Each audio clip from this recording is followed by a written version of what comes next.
And finding ourselves in the world, in our external environment, is often easier than finding it internally, because finding yourself in the external environment involves constantly consuming. And as people, we often like to consume.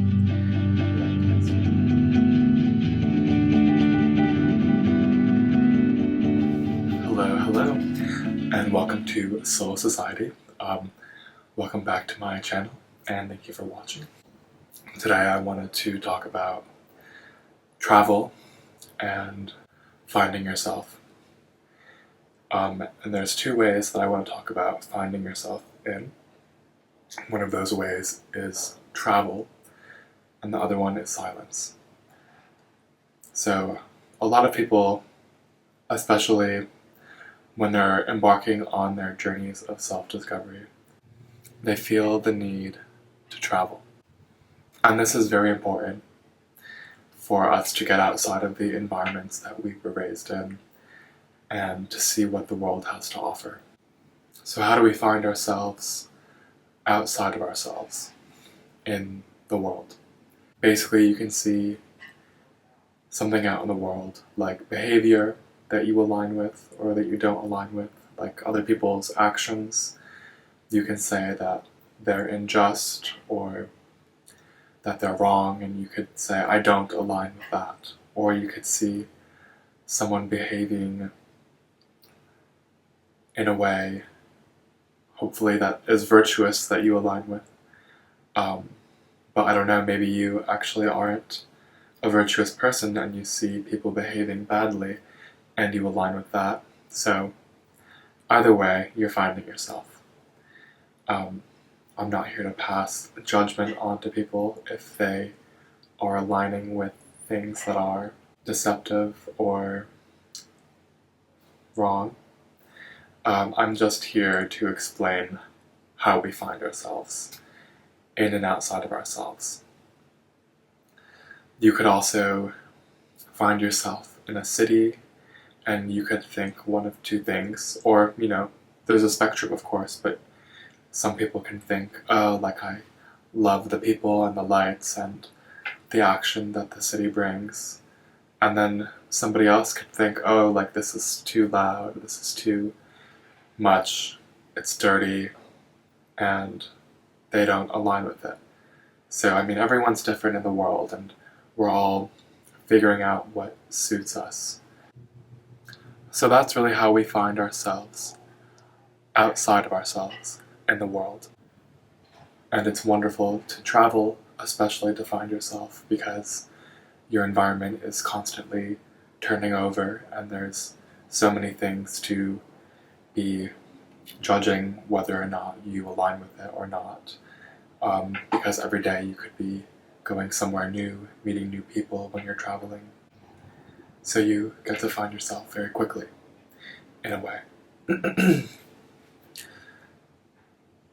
But then there's also another side to finding yourself, which is finding yourself inside of yourself. And at some point on your journey, you will have to do this if you really want to find yourself.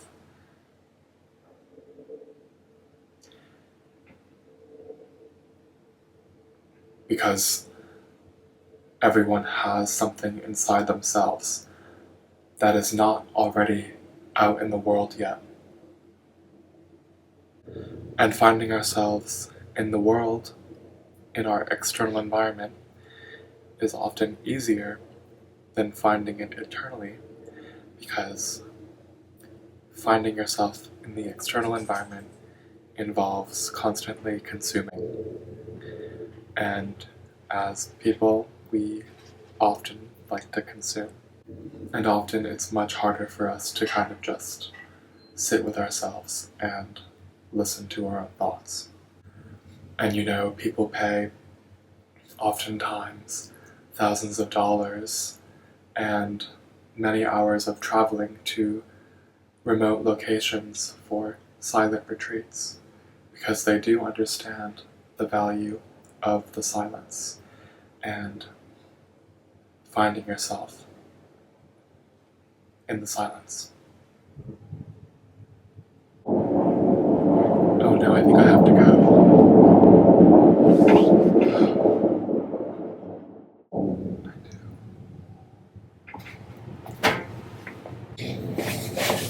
Sorry, somebody's at the door, and I'm gonna have to go get them again. Anyway, I was saying that the silence is often more accessible than we make it out to be. And we all know this. I mean, most of us do have many hours a day.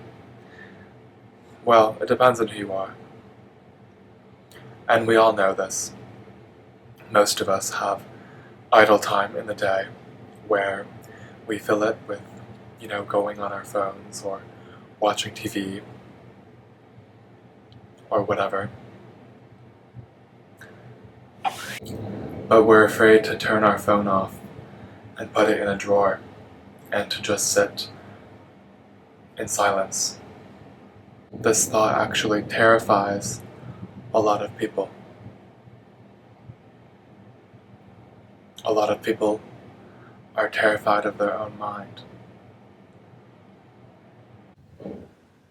And most of the time, your thoughts will be racing unless you have built a consistent meditation practice.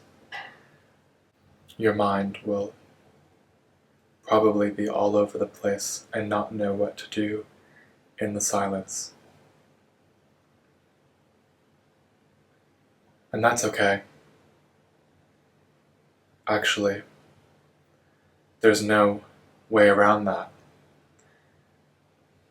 You sort of have to think all those thoughts and let them go before you can really be in the silence. My mind often thinks of a dragonfly. Usually when you imagine a dragonfly, it's zipping through the air, going back and forth in a very staccato motion, but then it will land on a reed or a branch, and at first its wings are still showing it has an awareness, and then its wings lower a few degrees as it relaxes, and then finally a few more degrees into a final resting position in which the dragonfly is accountable to nothing. It lets go of its need to be so reactive, but it is still aware.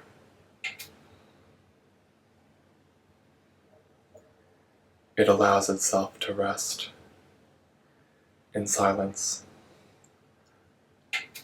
trusting that it will find its next meal, but not right now.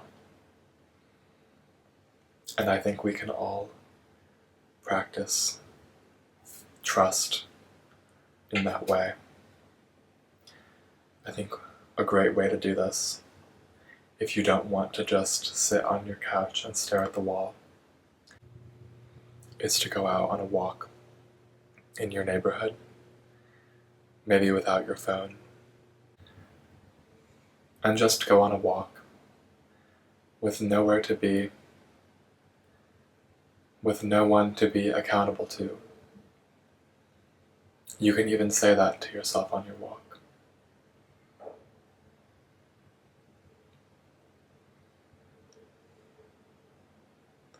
And then notice what thoughts come up that stress you out. And you can say, I don't want that. I don't align with that. And then notice what thoughts come up that excite you and that you feel so much love for. And there you can say, I align with that. And that's finding yourself within yourself. So thank you guys for watching. I love all of you. and I hope that I've inspired you to at least take a moment of silence for yourself today. Have a beautiful rest of your day.